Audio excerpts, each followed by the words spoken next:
When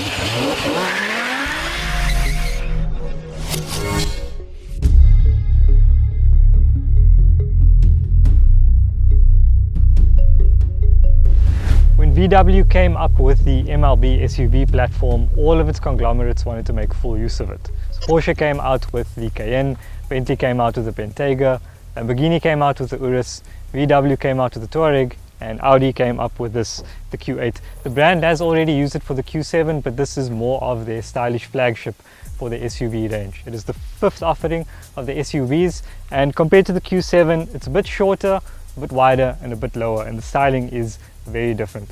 Let's go down and take a look.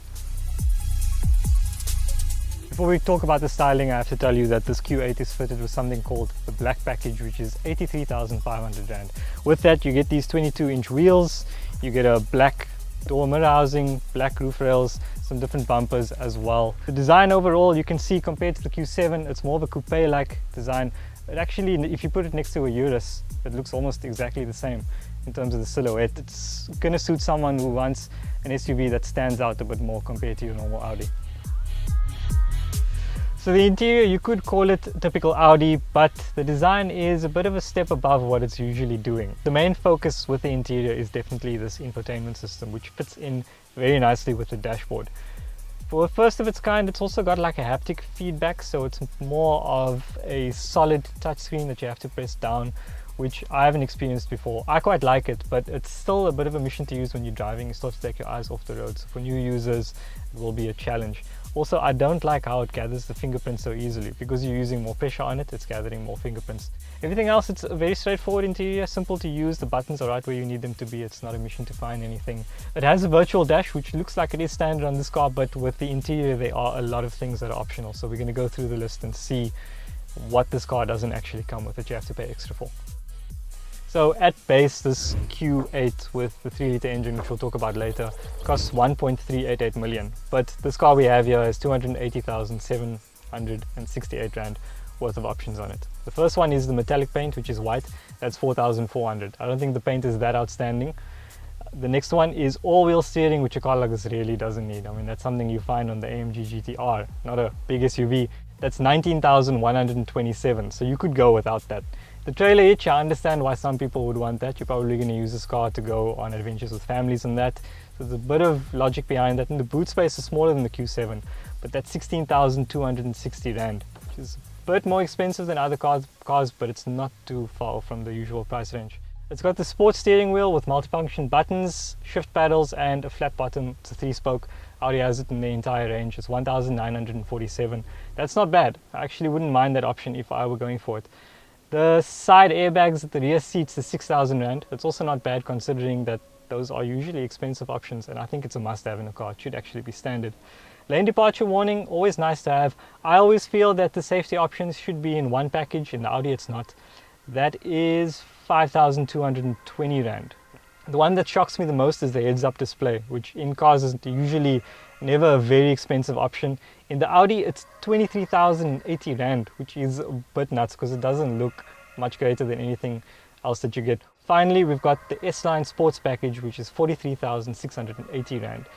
That's got a whole bunch of stuff like the adaptive air suspension, the 4-way lumbar support, headlining for the back seats and for the backrests. I would probably go without that and just spec the standard air suspension on it, which would probably be half the price. But you know, options aside, it's time to take this thing out for a drive and experience that 3-litre V6 and see how it matches with a car that weighs almost 2.3 tons.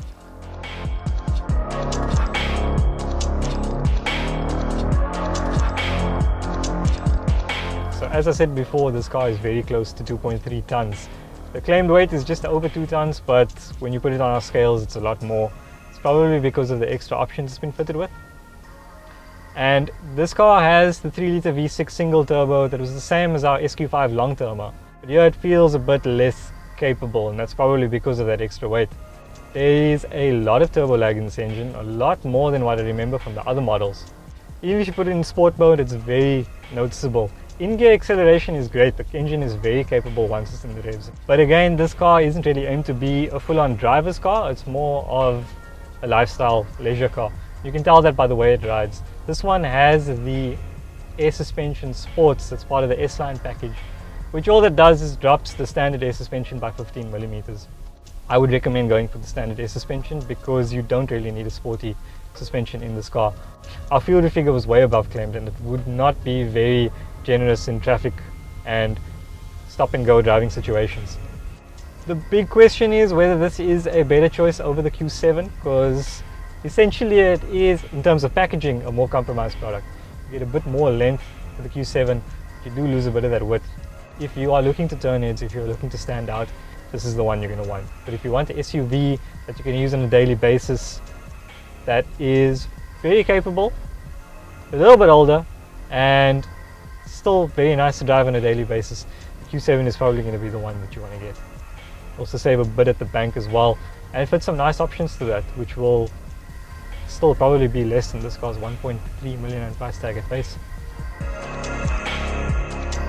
Audi's new Q8 is a pretty stellar SUV with a great design and a very comfortable ride, which you would expect from that platform. But if you want something that is this size of an SUV, you would probably want to wait for the turbo diesel derivative. If you're looking for something as outrageous as a Lamborghini Urus, but you don't want to spend that 4 million plus rand, this is a pretty good alternative.